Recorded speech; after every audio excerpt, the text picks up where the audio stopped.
day, the whole class had a physics practice class. The whole class moved down to the practice room to study. As soon as they entered, T immediately chose a seat under a ceiling fan.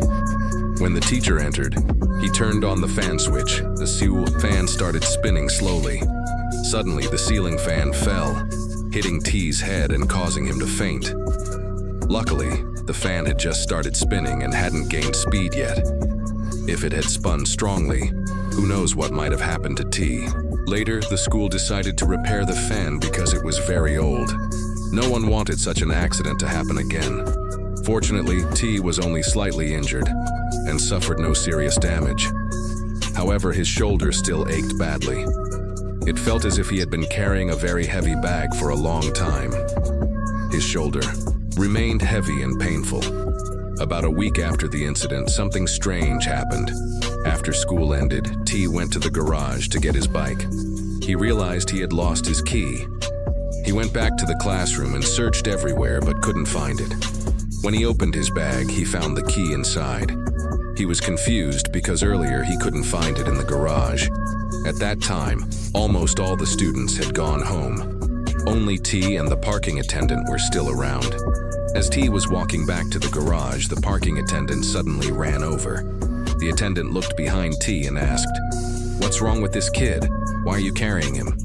T was stunned and looked around, but there was no one else there.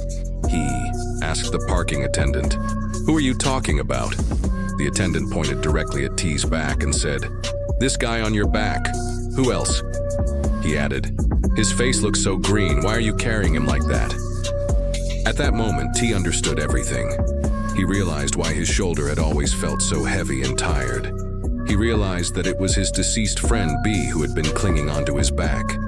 Just thinking about it made T's body go weak. He sat down and cried like a little child. Seeing this, the parking attendant quickly contacted the principal.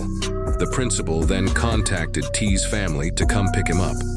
When T got home, he just sat there, motionless. His grandfather asked him what had happened.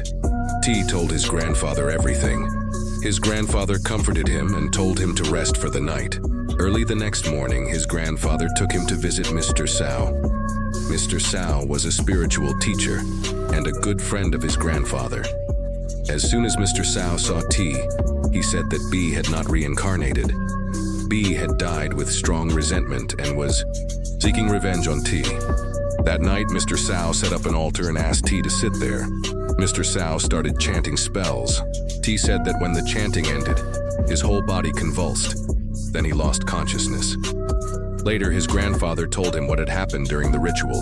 When Mr. Sao summoned B, he asked B why he was clinging to T. B answered that he just wanted to make T suffer until he collapsed, but B didn't want to drag T to death with him.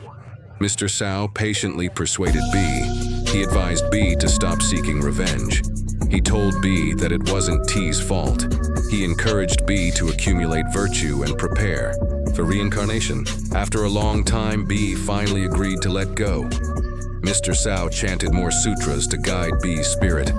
Before T left, Mr. Sao gave him a yellow bracelet for protection. When T woke up, he felt his body lighten up. It was as if he had just escaped a nightmare. After returning home, T immediately ran to B's house. He burned incense and sincerely apologized to his friend. This time, he no longer saw hateful eyes in B's portrait. Instead, the portrait showed a pair of gentle, forgiving eyes. T felt relieved. He knew that B had finally forgiven him and moved. Since then, T often bought food they used to enjoy together. He brought the food to B's house to worship and remember his friend. From that day on, T never saw B again. His life gradually returned to normal. However, he would never forget his unfortunate best friend. If you have listened until here, don't forget to like and subscribe, everyone. Bye-bye.